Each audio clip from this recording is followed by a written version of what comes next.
इस वीडियो का पहला व पॉलिटिकल साइंस पीवाईक्यू सीरीज का 146वां नंबर क्वेश्चन हम करने जा रहे हैं। ये क्वेश्चन आपसे पूछ रहा है कि भारतीय संविधान के अनुसार राज्य की विधायिका में सम्मिलित क्या-क्या होता है। तो अगर आप राज्य की विधायिका की अगर बात करें तो राज्य की विधायिका में पहला तो आपका होता है विधानसभा, ठीक है, आपने देखा होगा।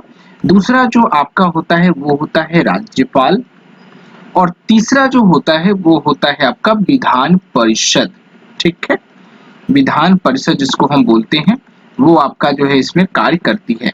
अब विधान परिषद तो हर राज्य में तो है ही नहीं, तो विधान परिषद जिस राज्य में है उस राज्य में जो है वो विधायिका में सम्मिलित होता है, तो इसलिए इसका ऑप्शन जो है वो डी हो जाएगा। राज्यपाल भी रहते हैं, विधानसभा भी, विधान परिषद भी, जहां इसका अस्तित्व है। ये ऑप्शन जो है वो भी आपको डिफाइन करके बता दिया है कि जहां उसका अस्तित्व है वहां क्या वो सम्मिलित होगी, तो इसका ऑप्शन डी होगा। और ये जो है वो आर्टिकल नंबर 168 के तहत ये होता है। अब यहाँ पे क्वेश्चन में अगर हम देखें तो यहाँ पे बोल रहा है कि विधान परिषद जो है वो जहाँ पे है, तो हम ये देख लेते हैं कि विधान परिषद वर्तमान में कितने राज्यों में है। तो भारत में अगर हम बात करें तो वर्तमान जो है 6 राज्यों में जो है वो विधानसभा कार्य करती है। इसमें जो पहला आता है वो है आपका बिहार, दूसरा जो आपका आता है वो है आपका यूपी, तीसरा जो आता है वो है आपका कर्नाटका, चौथा जो है वो है आपका आंध्र प्रदेश, पांचवा जो है वो है आपका महाराष्ट्र, एमएच भी कह सकते हैं इसको, और लास्ट में जो छठा है वो है आपका तेलंगाना। तो इतने 6 राज्य जो हैं इन सब में विधानसभा के साथ साथ विधान परिषद कार्य करती है। अब ध्यान रखिएगा कि जिस राज्य में ये दोनों सदनें काम करती हैं तो वहां पे कहीं ना कहीं विधानसभा को निम्न सदन कहा जाता है और विधान परिषद को उच्च सदन जो है वो कहा जाता है। ये बात को भी आप लोग ध्यान रखिएगा। अगला है उत्तर प्रदेश के राज्यपाल ने विधानसभा के सत्र के आयोजन के लिए इसके अध्यक्ष को वो निर्देश देता है, क्या देता है, ऐसा करने में वे उन अधिकारों का प्रयोग कर रहे हैं जो उनके पद में निहित है। अब आर्टिकल नंबर 175 के 2 के द्वारा जो है राज्यपाल इस शक्तियों का प्रयोग करता है और वह जो है स्पीकर को जो है आदेश देता है। भारतीय संविधान के अनुच्छेद 175(2) के अनुसार राज्यपाल जो है वह राज्य के विधानमंडल के उस समय लंबित किसी विधेयक के संबंध में संदेश या फिर कोई अन्य संदेश उस राज्य के विधानमंडल के सदन या फिर सदस्यों को भेज सकता है जिस सदन को कोई संदेश उस प्रकार भेजा गया है वह सदन उस संदेश द्वारा विचार करने के लिए अपेक्षित विषय पर सुविधानुसार शीघ्रता से जो है वो विचार करता है। अगला क्वेश्चन है कि भारत में राज्य विधान पालिकाओं का उच्च सदन कौन सा है। अभी हमने बात किया कि विधान परिषद जो होती है वो है आपका उच्च सदन और विधानसभा जो है वो है आपका निम्न सदन। अगला है कि राज्य विधान परिषद के सदस्य निम्नलिखित में से किस श्रेणी से नहीं चुने जाते हैं। अगर आप देखेंगे कि स्थानीय निकायों या फिर पंचायतों के सदस्यों के द्वारा या फिर पंचायत के सदस्यों में से, तो ये ऑप्शन सही है। दूसरा है शिक्षक, ये ऑप्शन भी सही है। चौथा है स्नातक, ये भी ऑप्शन सही है। उद्योगपति जो है वो आपका स्टेटमेंट जो है इसका गलत होगा क्योंकि उद्योगपति से जो है सम्मिलित नहीं होते हैं। अब इन सब का जो प्रावधान है वो आर्टिकल नंबर 171 के क्लॉज 3 के प्रावधानों के तहत जो है विधान परिषद की संरचनाओं का उल्लेख किया गया है और इसमें 1/3 सदस्य जो है वो स्थानीय निकायों से चुने जाते हैं। सदन न्यूनतम जो है 3 वर्ष से स्नातकों द्वारा 1/12 के सदस्यों को न्यूनतम 3 वर्ष के अध्यापन कर रहे लोगों को द्वारा चुने जाते हैं और फिर माध्यमिक स्तर के निम्न स्तर के नहीं होना चाहिए, ये बात भी आपको जो है ध्यान रखना है। और उद्योगपति के श्रेणी से जो है राज्य विधान परिषद के सदस्य जो है वो नहीं चुने जाते हैं, ये बात भी वहां पर डिफाइन किया गया है। अगला जो क्वेश्चन है कि किसी राज्य में विधान परिषद की संरचना अथवा विघटन किया जा सकता है तो किसके द्वारा। विधान परिषद जो है जैसे मान लीजिए 6 राज्यों में है, अगर कोई राज्य चाहेगा इन 6 में से कि नहीं मैं विधान परिषद को नहीं रखना चाहता तो उसका विघटन कौन करेगा, तो फिर संसद ही तो करेगा ना। अब कोई ऐसे 6 राज्य इसमें से 6 के बाद 7वां कोई राज्य ऐसे मान लेते हैं कि राजस्थान जो है वो राजस्थान कह रहा है कि मुझे भी विधान परिषद बनाना है, तो फिर वो कैसे बनेगा, कौन बनाएगा, तो संसद बनाएगा। और उसका सिफारिश कौन करता है, तो राज्यों के द्वारा ही जो है सिफारिश की जाती है राज्य विधान सभाओं के द्वारा। इसका एक्सप्लेनेशन आपको यहाँ पर दिया होगा। अब देखिए क्या लिखा हुआ है कि राज्य विधानसभा की कुल सदस्य संख्या के बहुमत द्वारा उपस्थित और मतदान करने वाले सदस्यों की संख्या के कम से कम 2/3 जो है वो बहुमत पारित होना चाहिए। तत्पश्चात जो है किसी भी राज्य में विधान परिषद के गठन या फिर विघटन किया जा सकता है। अगला है निम्नलिखित राज्यों में कहाँ विधान परिषद है। विधान परिषद की अभी हमने बात किया है कि बिहार है, यूपी है, महाराष्ट्र है, कर्नाटका है, आंध्र प्रदेश और तेलंगाना है। उन सब में से ऑप्शन आप चेक कर लो। केरल के तो नाम हमने लिया नहीं, दिल्ली का नाम हमने लिया नहीं, हिमाचल प्रदेश के नाम हमने लिया नहीं, सिर्फ बिहार का लिया है। तो इसका आंसर सिर्फ जो है वो 4 होगा। और जो हमने बात किया था 6 राज्य, वो यहाँ पे आपको दिए हुए हैं, आप इसका एक्सप्लेनेशन जो है वो आप पढ़ लीजिए। अगला जो क्वेश्चन है वो है भारतीय संविधान के निम्नलिखित अनुच्छेदों में कौन राज्य की विधानसभाओं के निर्वाचन का प्रावधान जो है वो करता है। तो आर्टिकल नंबर 170 जो है वो इसका प्रावधान करता है विधानसभाओं की संरचना का। अगला है किसी राज्य की यदि किसी राज्य की विधानसभा का अध्यक्ष स्पीकर पद त्यागना चाहे तो उसे अपना त्यागपत्र देना चाहिए। किसको देना चाहिए? तो मुख्यमंत्री को तो वो दे नहीं सकता, राज्यपाल को दे नहीं सकता है, भारत के राष्ट्रपति तो बहुत दूर है। तो उपाध्यक्ष जो होते हैं उस विधानसभा के, उसको जो है अपना त्यागपत्र संबोधन करके वो दे देते हैं। अगला है कि किसी उच्च न्यायालय ने यह फैसला दिया है कि एक ही बार में 3 बार तलाक कहने से तलाक होना गैर कानूनी है। यह किस उच्च न्यायालय ने कहा था? तो इलाहाबाद उच्च न्यायालय जो है वह कहा था। और यह कौन सी केस में? तो रहमतुल्लाह बनाम स्टेट ऑफ यूपी 1994 के मामले में यह निर्णय दिया गया कि यदि विधि के उपबंधों को विफल करने के उद्देश्य से 3 बार तलाक तलाक तलाक जो कहकर जो तलाक दिया जाता है, यह कहीं ना कहीं गैर कानूनी है। अब तो ये बंद भी हो गया है, लेकिन ये क्वेश्चन 1994 का है। तो हम आपको बोल ही चुके हैं कि 20 साल का लगभग 20 साल कम से कम जो क्वेश्चन पीवाईक्यू करवा रहे हैं, तो उसमें ये क्वेश्चन आना लाजमी था। अगला क्वेश्चन है कि निम्नलिखित उच्च न्यायालयों में से कौन से अधिक राज्य केंद्र शासित प्रदेश के लिए है? निम्नलिखित उच्च न्यायालयों में से कौन एक से अधिक राज्य या केंद्र शासित प्रदेश के लिए? अच्छा ठीक है, ये क्वेश्चन कह रहा है कि ऐसा कौन सा उच्च न्यायालय है जो एक राज्य या फिर एक से अधिक राज्य या फिर केंद्र शासित प्रदेशों के लिए कार्य करती है। तो अगर आप गुवाहाटी की बात करें तो गुवाहाटी भी कार्य करती है, मुंबई की अगर बात करें तो मुंबई भी कार्य करती है। अब कैसे? गुवाहाटी उच्च न्यायालय जो है एक से अधिक राज्यों के लिए काम करती है और इसमें के तहत कौन कौन आते हैं? असम है, नागालैंड है, मिजोरम है, अरुणाचल प्रदेश है। जबकि मुंबई उच्च न्यायालय की बात करें तो इसका जो फैला हुआ है क्षेत्र वो है आपका महाराष्ट्र खुद, दादर एवं नागर हवेली, दमन व दीव तथा गोवा। ये भी जो है इतने प्रकार के इतने राज्यों की जो है वो कार्य को संभालती है, जिस वजह से ये दोनों ऑप्शन इसमें सही थी। अगला क्वेश्चन है कि बाबरी मस्जिद राम जन्मभूमि का विवाद जो इलाहाबाद उच्च न्यायालय के समक्ष है वह एक प्रकार का कौन सा है? तो एक प्रकार तो ये टाइटल सूट है ना, तो इसके तहत ये हो जाएगी कि स्वामित्व मुकदमा चल रही है। अब ये भी क्वेश्चन जो है पुराना हो गया, 2001-2002 क्वेश्चन पूछा हुआ है। अब तो वहां पे राम मंदिर जो है वो बन भी गई है। अगला क्वेश्चन है कि भारत के संविधान का कौन सा अनुच्छेद भारतीय निर्वाचन आयोग की स्थापना से जो है वो संबंधित है?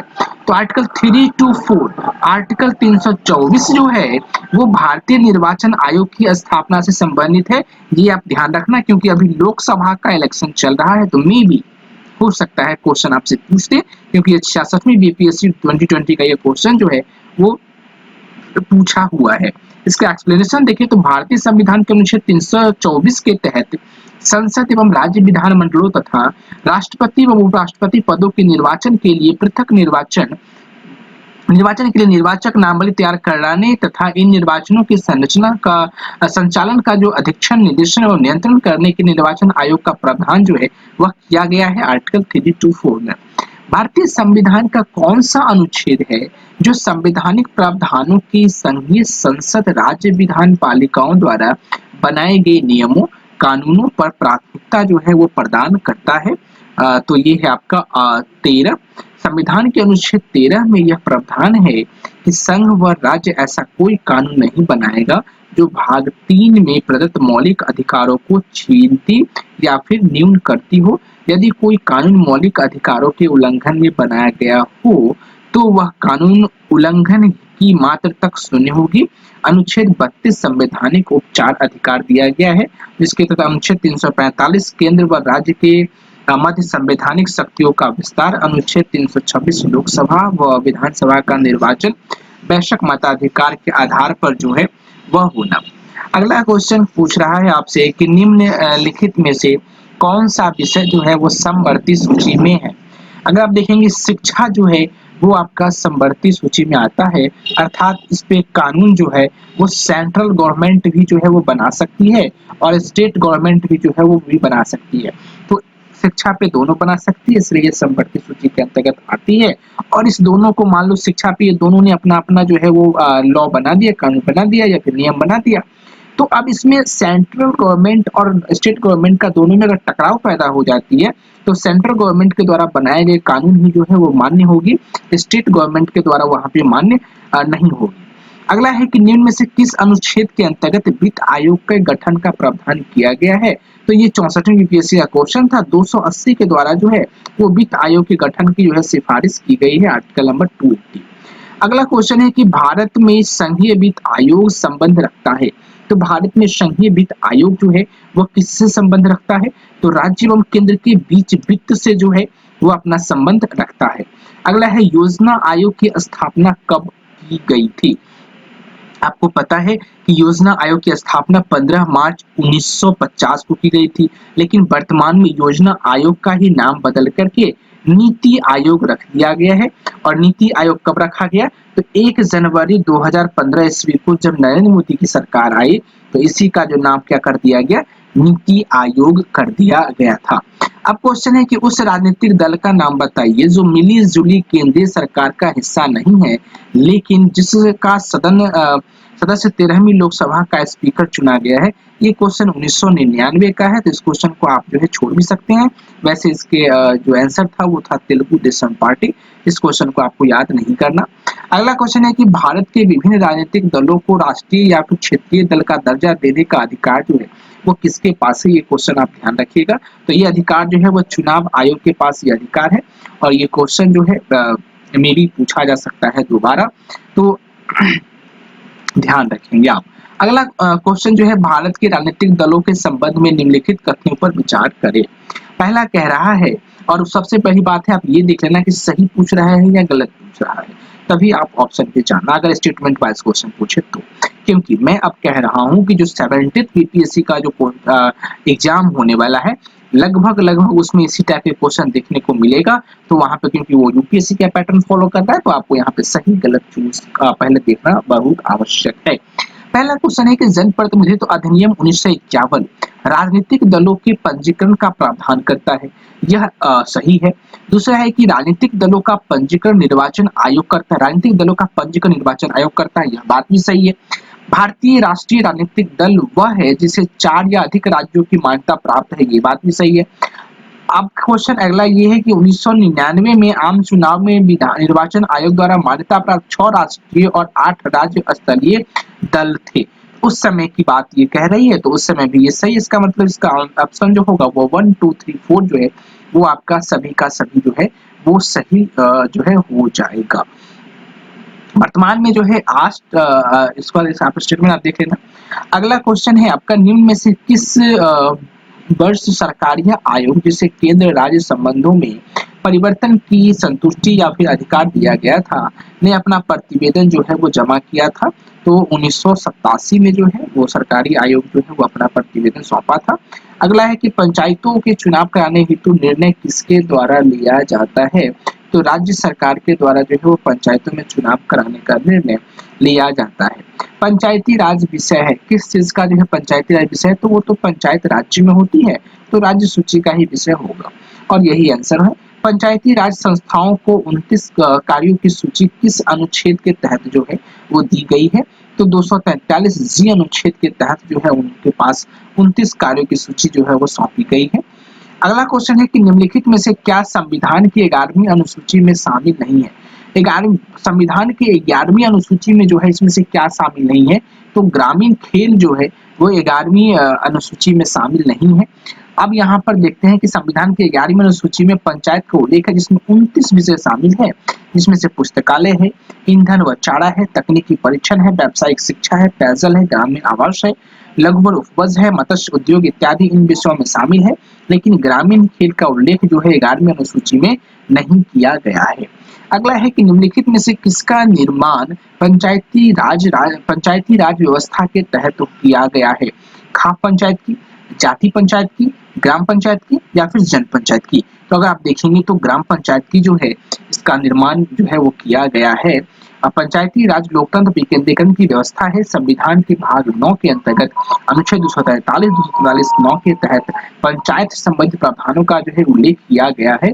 वर्ष 1957 में बलवंत राय मेहता समिति द्वारा प्रस्तुत रिपोर्ट में लोकतांत्रिक विकेंद्रीकरण की योजना प्रस्तुत की गई थी, जिसके अंतर्गत त्रिस्तरीय पंचायती राज पद्धति की सिफारिश जो है वो की गई है, जिसमें ग्राम स्तर पर ग्राम पंचायत, ब्लॉक स्तर पर पंचायत समिति और यही बाद में जाके प्रमुख को चुनाव करती है। अगला है जिला स्तर पर जिला परिषद। इन सिफारिशों को स्वीकार कर 2 अक्टूबर 1959 को नागौर में पंचायती राज व्यवस्था का उद्घाटन पंडित जवाहरलाल नेहरू द्वारा किया गया। गौरतलब है कि 73वें संविधान संशोधन द्वारा 1992 में पंचायती राज संस्थाओं को संवैधानिक दर्जा प्राप्त हुआ था। अतः अविष्ट अच्छा ये तो ऑप्शन के बता रहा है, तो सी ऑप्शन जो है इसका सही होगा। ये बात भी आप ध्यान रखना। पंचायती राज सबसे पहले अपनाने वाले राज्य का नाम याद रखना, और ये तो पारित की गई थी, तो फिर ये इसे लागू कब की गई, ये बात भी आप ध्यान रखना। अगला जो क्वेश्चन है वो क्वेश्चन कह रहा है या पूछ रहा है आपसे कि भारतीय संविधान के निम्नलिखित अनुच्छेदों में से कौन सा अनुच्छेद है जो राज्य की सरकारों को ग्राम पंचायतों को संगठित करने का निर्देश जो है वो देती है? तो अनुच्छेद 40 जो है वह यह निर्देश देती है कि संविधान के अनुच्छेद 40 राज्य की सरकारें को ग्राम पंचायतों को संगठित करने का निर्देश देता है। वह राज्य के नीति तत्वों में जो है शामिल है।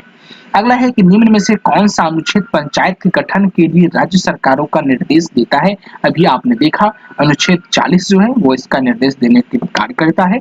अगला है कि सरकार की पंचायती राज प्रणाली की प्रमुख विशेषताएं क्या है? पहला तो ये है कि इनमें सरकार की 3 श्रेणियां होती हैं। अभी आपने देखा 3 श्रेणियां को ऊपर वाले क्वेश्चन में हमने डिस्कस किया। इसका लक्ष्य गांव को सामाजिक एवं आर्थिक न्याय प्रदान करना है। बिल्कुल, ये तो आप कॉमन सेंस से भी जो है सो आप इसका आंसर ले सकते हैं। अगला है कि जिला परिषद में इसके सदस्य के रूप में कुछ सांसद होते हैं। जिला परिषद में इसके सदस्य के रूप में कुछ सांसद होते हैं। जिला परिषद की बात हो रही है, इसमें कुछ सांसद होते हैं। इसमें से जो है सभी ऑप्शन जो है वो सही है। अगला है पंचायती राज की त्रिस्तरीय प्रणाली में कौन कौन सा आता है? अभी हमने ऊपर बात किया, ग्राम पंचायत आते हैं, पंचायत समिति आता है और जिला परिषद आता है। तो इस प्रकार से डी ऑप्शन इसका सही होगा। पंचायती राज का प्रधान लक्ष्य क्या है? तो पंचायती राज का प्रधान लक्ष्य क्या है? तो ग्राम वासियों की शक्ति का जो है विकेंद्रीकरण करना। अगला क्वेश्चन है सफलतापूर्वक कार्य हेतु पंचायती राज को पूरे सहयोग की जरूरत पड़ती है। तो इसमें कौन है? स्थानीय जनता की सहयोग जो है वो पड़ती है, क्योंकि पंचायती राज को सफलतापूर्वक कार्य करने के लिए स्थानीय जनता के पूर्ण सहयोग की आवश्यकता होती है। बिना जन भागीदारी के पंचायत राज का स्वप्न जो है वो साकार नहीं हो सकता। अगला है कि भारत में पंचायती राज प्रतिनिधित्व करता है। तो भारत में पंचायती राज प्रतिनिधित्व जो है वो क्या करता है? तो शक्ति का विकेंद्रीकरण। अभी हमने पिछले क्वेश्चन में देखा, लोगों की हिस्सेदारी, जन भागीदारी, स्थानीय जनता की भागीदारी यहाँ हमने देखा, और सामुदायिक विकास, ये सभी जो है इस ऑप्शन में आ जाएंगे। तो इसके लिए जो है सो डी आंसर इसका होगा। पंचायती राज को के अंतर्गत स्वशासन की इकाई के रूप में संगठित किया गया है। तो पंचायती राज को भारतीय संविधान के 73वें संशोधन के अंतर्गत स्वशासन की इकाइयों के रूप में संगठित किया गया है। तो यहाँ पर आप देखिए कि पंचायती राज स्थापना की प्रेरणा संविधान के अनुच्छेद 40 ने दी है, और आगे चलकर 73वें संविधान संशोधन 1992 के माध्यम से इसे स्वशासन की इकाई के रूप में गठित करने का व्यवस्थित प्रयास जो है वो किया गया था। याद रखिएगा, बीपीएससी आप करने जा रहे हो या फिर किसी भी स्टेट पीसीएस को कर रहे हो, पंचायती राज आपका बहुत ही इंपॉर्टेंट टॉपिक जो है वो बन जाता है, और इससे क्वेश्चन हर साल देखने को मिलता है। Be careful. अगला है कि जिस समिति की सिफारिश पर भारत में पंचायती राज की स्थापना की गई है उसका अध्यक्ष कौन था? जिस समिति की सिफारिश पर भारत में पंचायती राज की व्यवस्था की गई है उसका अध्यक्ष कौन था? तो अभी हमने देखा था बलवंत राय मेहता जो है वही इसके थे, क्योंकि पंचायत की अनुशंसा के लिए 1957 में एक समिति गठित की गई थी, जिसकी अध्यक्ष जो है बलवंत राय मेहता थे, तथा जिसका उद्देश्य ग्रामवासियों की शक्तियों को विकेंद्रीकरण करना था। और मेहता ने पंचायतों की त्रिस्तरीय सरकार की ढांचे की सिफारिश जो है सरकार से की थी, और 1970 में अशोक मेहता समिति गठित की गई, जो 1978 में प्रस्तुत रिपोर्ट में 2 स्तरीय पंचायती प्रणाली की सिफारिश की गई थी। तो आप ध्यान रखना कि बलवंत राय मेहता जो थे वो त्रिस्तरीय, और अशोक मेहता जो है वो द्विस्तरीय पंचायत प्रणाली की सिफारिश की गई थी, लेकिन वर्तमान में जो है सो बलवंत राय मेहता समिति को जो स्वीकार उस समय किया गया था। 1985 में जीबी के राव समिति का गठन किया गया और 1986 में एल एम सिंघवी समिति बनी। 1988 में पी के नरसिंह समिति का गठन किया गया। एम एल सिंघवी समिति को पंचायत समिति दर्जा देने की सिफारिश भी जो है वो की गई थी। अगला है कि भारत में पंचायती स्तर की अनुशासन के लिए बनी समिति के अध्यक्ष कौन थे? तो बलवंत राय मेहता जो है वो इसका आंसर होगा। निम्न में से कौन सा विकेंद्रीकरण का विशिष्ट नहीं है? तो अभी आपने देखा था, तो इसका जो है आपका स्थानीय समुदायों में आत्मविश्वास को नहीं जगाना जो है वो विकेंद्रीकरण का विशिष्ट जो है वो नहीं है विशिष्ट। अगला है कि भारत में पंचायती राज व्यवस्था सर्वप्रथम राजस्थान में प्रारंभ हुआ था। राजस्थान और हाँ सब ये बात हमने ऊपर वाले क्वेश्चन में भी देखा था कि सबसे पहले कौन सा, मैंने बताया था आपको, ये बात आप ध्यान रखना है सबसे पहले किस राज्य में जो है वो अपनाई गई थी। तो राजस्थान में अपनाई गई थी और साथ ही साथ उसके साथ आंध्र प्रदेश में भी जो है वो अपनाई गई थी। अगला है कि पंचायती राज सर्वप्रथम प्रवर्तित किया गया। मतलब पंचायती राज सर्वप्रथम जो है प्रवर्तित किया गया था, तो कहाँ पे किया गया था?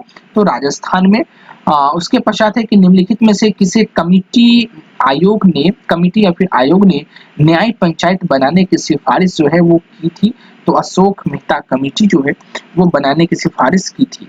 अगला क्वेश्चन है, निम्नलिखित में से कौन सा कार्य जो है वह स्थानीय स्वशासन के अधिकार क्षेत्र में नहीं आता? ऐसा कौन सा कार्य है जो स्थानीय स्वशासन के अधिकार क्षेत्र में नहीं आता?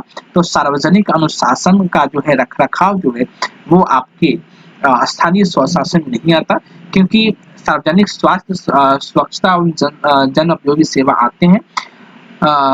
स्थानीय स्वशासन के अधिकार क्षेत्र में सार्वजनिक स्वास्थ्य स्वच्छता और जन उपयोगी सेवा आते हैं, किंतु सार्वजनिक अनुशासन का रखरखाव नहीं आता। सार्वजनिक अनुशासन का रखरखाव जो है वो कार्यपालिका के क्षेत्र के अंतर्गत आती है।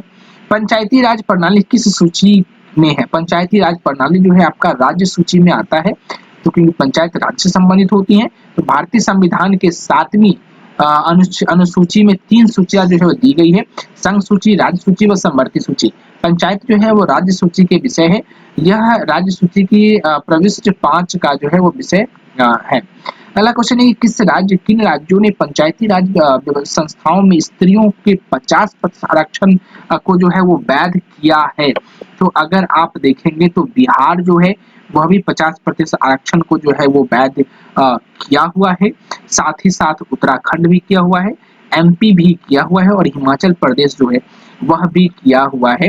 तो बिहार, उत्तराखंड, हिमाचल प्रदेश, मध्य प्रदेश राज्यों ने पंचायती राज संस्थाओं में महिलाओं को 50% आरक्षण को वैध किया है। इसके अतिरिक्त आंध्र प्रदेश, केरल, छत्तीसगढ़, झारखंड, महाराष्ट्र, उड़ीसा, राजस्थान, कर्नाटक, पंजाब, सिक्किम, तमिलनाडु, तेलंगाना, पश्चिम बंगाल, त्रिपुरा महिलाओं में 50% आरक्षण पंचायती आरक्षण जो है वो किए गए हैं। अगला है, किन राज्य सरकारों ने 2010 तक स्थानीय निकायों में महिलाओं का आरक्षण 50% जो है वह कर दिया था? तो बिहार, मध्य प्रदेश और हिमाचल प्रदेश जो राज्य है वह कर दिया था। अगला क्वेश्चन है, 73वें संविधान संशोधन कानून की वैधता शुरुआत किस संविधान संशोधन बिल से जो है वो हुई थी? 73वें संविधान संशोधन कानून की वैधता शुरुआत जो है किस संविधान संशोधन के बिल से की गई थी? तो 64वें संविधान संशोधन के बिल से जो है वो की गई थी। अगला है कि किस संवैधानिक संशोधन के द्वारा पंचायती राज संस्थाओं को संवैधानिक स्तर जो है वो प्राप्त हुई थी? तो 73वें संविधान संशोधन यहाँ भी आप देख रहे हैं के द्वारा जो है यह इसको अधिकार मिला था। अगला है कि संविधान का 73वां संशोधन संबंधित है किससे? तो अभी आपने देखा पंचायती राज प्रणाली से संबंधित है। तो अब देखो पंचायती पे कितने क्वेश्चन आ रहे हैं, इसलिए आपको बोलने की इंपॉर्टेंट है, भूलना मत, इसको छोड़िएगा मत। इसको भारत में इनमें से कौन सा विषय जो है वो पंचायती राज संस्थाओं की शक्तियों के अंतर्गत नहीं आता? इनमें से कौन सा विषय जो पंचायती राज संस्थाओं की शक्तियों के अंतर्गत नहीं आया? अभी हमने बात किया था न्यायिक पुनरीक्षण जो है, जुडिशियल रिव्यू जो है वो इनके क्षेत्राधिकार से बाहर हैं, मतलब इनमें नहीं आते। भारतीय संविधान में संशोधन के लिए विधेयक लाया जा सकता है। भारतीय संविधान में संशोधन के लिए विधेयक लाया जा सकता है, तो वो तो दोनों में ला सकते, या तो फिर आप लोकसभा में ले आओ या फिर तो आप राज्यसभा में ले आओ। तो दोनों में जो है यह लाई जा सकती है। अगला है कि भारतीय संविधान के लिए प्रथम संशोधन विधेयक जो है वो कब लाया गया था? तो एक साल 1951 में जो है ये संशोधन विधेयक बिल जो है वो लाया गया था। निम्नलिखित में से किस संविधान संशोधन अधिनियम को लघु संविधान संशोधन कहा था? 42वें संविधान संशोधन 1976 वाला जो है उसको लघु संविधान संशोधन भी जो है वह कहा जाता है। 1976 में हुए 42वें संविधान संशोधन द्वारा संविधान के बहुत सारे मौलिक प्रावधानों को बदलने की कोशिश की गई, इसीलिए इसे लघु संविधान की संज्ञा दी गई और 42वें संविधान संशोधन का मुख्य उद्देश्य उच्चतम न्यायालय द्वारा 1973 में केशवानंद भारती मामले में दिए गए निर्णयों से उत्पन्न कठिनाइयों को दूर करना था, जिसमें संसद की जो है जो संविधान संशोधन की शक्ति को इस मामले में निर्णित संविधान में आधारभूत ढांचे के संशोधन करने से जो है वो रोका गया था। अगला है कि पिछड़ी जाति आयोग के प्रथम सभापति कौन थे? पिछड़ी जाति आयोग के प्रथम सभापति की अगर हम बात करें तो काका साहब कालेलकर जो थे वो थे। अगला है कि राज्य लोक सेवा आयोग का अध्यक्ष किसके द्वारा नियुक्त किया जाता है? तो राज्य के राज्यपाल के द्वारा राज्य लोक सेवा आयोग के अध्यक्ष जो है वो नियुक्त किया जाता है। आप बीपीएससी की पीवाईक्यू देख रहे हैं तो हम आपसे पूछ लेते हैं कि बीपीएससी के चेयरपर्सन अभी कौन है, या कमेंट में इसका नाम बताना जरा। अगला है भारत में मतदान के लिए प्रयोग की जाने वाली मशीन वीवीपैट का संस्करण क्या है? तो M3।